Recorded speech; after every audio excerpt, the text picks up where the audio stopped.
మీ first YouTube remuneration గురించి తెలుసుకోవచ్చా? నా ఫస్ట్ యూట్యూబ్ రెమ్యూనరేషన్ ఇంకా నేను తీసుకోలేదు. అది అలానే ఉంది. దాన్ని అలానే ఉంచుతాను. దాన్ని ఏదైనా ఒక మంచి కాజ్ కోసం యూజ్ చేద్దామని చూస్తున్నాను. ఇప్పటివరకు అయితే నేను తీయలేదు. అవునా?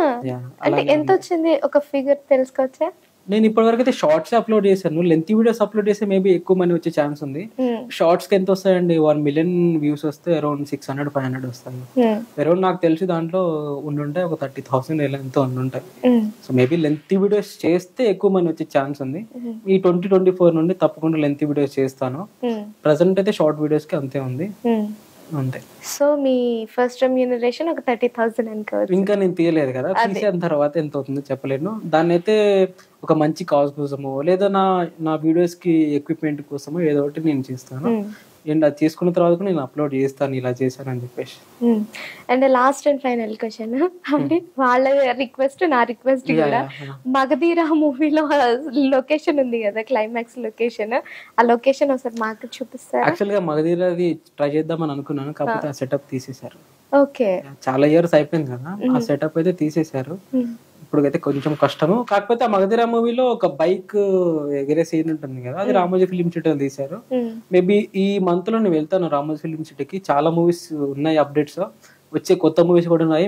మీ అందరు ఫేవరెట్ హీరో అయిన ప్రభాస్ గారి మూవీ కూడా దాంట్లోనే ఉంది. అది తీయడానికి ట్రై చేస్తాను నేను తప్పకుండా.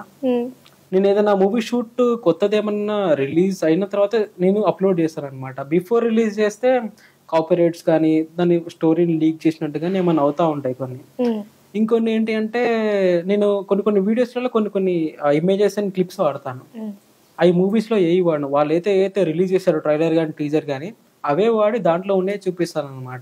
ఎందుకంటే ప్రతి మూవీ వెనుక చాలా హార్డ్ వర్క్ ఉంటుంది. కొంతమంది మూవీ స్టార్టింగ్ డే చూస్తుంటారు, కొంతమంది 1 వీక్ తర్వాత చూస్తుంటారు. మనం ముందుగానే అది లీక్ చేసామనుకోండి, ఏదైనా రిలీజ్ చేసామనుకోండి, సో వాళ్ళ కష్టం అంతా వృధా అవుతుంది కదా. సో వాళ్ళు ఏదైతే ట్రైలర్ లో టీజర్ లో రిలీజ్ చేశారో వాటిని పట్టుకొని ఇలా ఈ షూట్ ఇక్కడ చేశారని చెప్పేసి రిఫరెన్స్ పెడతాను అనమాట. సో జనాలకు అర్థమవుతుంది, ఓకే ఇలా ఉందా అని చెప్పేసి జనాలకు అర్థమవుతుంది అనమాట. సో ఇంకా నాది ఒక రిక్వెస్ట్ ఉంది. నన్ను ఇక్కడ దాకా తీసుకొచ్చిన మీ అందరికీ చాలా థ్యాంక్స్ అండి. మిమ్మల్ని ఎప్పుడు లెట్ డౌన్ చేయను. మీరు అడిగే ప్రతి వీడియోని తప్పకుండా చేస్తాను. మేబీ కొన్ని కష్టం అవ్వచ్చు, ఆ కష్టమైనా కూడా టైం తీసుకుని తప్పకుండా చేస్తాను. నేను ఈ జర్నీలో ఎవరైనా ఇబ్బంది పెట్టినా, నా వల్ల ఎవరైనా హర్ట్ అయినా ఐఎమ్ రియలీ సారీ అండి. ఏదంటే మన్నించండి. ఓకే. అంటే ఎప్పుడు స్టార్ట్ చేశారు ఇది? నేను ఎగ్జాక్ట్ గా మేము ఈ 2023 ఫెబ్ ఎండింగ్ లో మేము మహారాష్ట్ర ట్రిప్ కి వెళ్ళాము. నేను మా బ్రదర్స్ ఈ ఇయర్ లోనే. సో అక్కడికి వెళ్ళినప్పుడు లవాసా అనే సిటీ, మహారాష్ట్రలో లవాసా అనే సిటీ ఉంటుంది. అందులో ఒక మిర్చి మూవీలో ఒక సాంగ్ షూట్ చేశారనమాట. సో సడన్ గా చూసినప్పుడు ఇది ఎక్కడో చూశాను అని అనుకుంటుంటే మా అన్నయ్య చెప్పి ఇది మిర్చి మూవీలో సాంగ్ ఉంది కదా అని చెప్పేసి అంటే ర్యాండమ్ గా ఒక 2 ఫొటోస్ దిగాను. సో ర్యాండమ్ గా ఆ ఫొటోస్ నేను ఆ మిర్చి మూవీలో కొంచెం సీన్ యాడ్ చేసి ఇన్స్టాగ్రామ్ లో పోస్ట్ చేశాను. అది సడన్ గా 1 మిలియన్ వ్యూస్ వచ్చేసాయి. ఓకే ఇదేదో బాగుంది అంటే పబ్లిక్ రీల్ అంటే సినిమాలో చూపించే వాటిని మనం వెళ్ళి రియల్ గా చూపిస్తే చాలా బాగా నచ్చుతుంది, వాళ్ళు లైక్ చేస్తారు అని చెప్పేసి అప్పటి నుంచి ఈ సినిమా షూటింగ్స్ వేట స్టార్ట్ అయిపోయినది.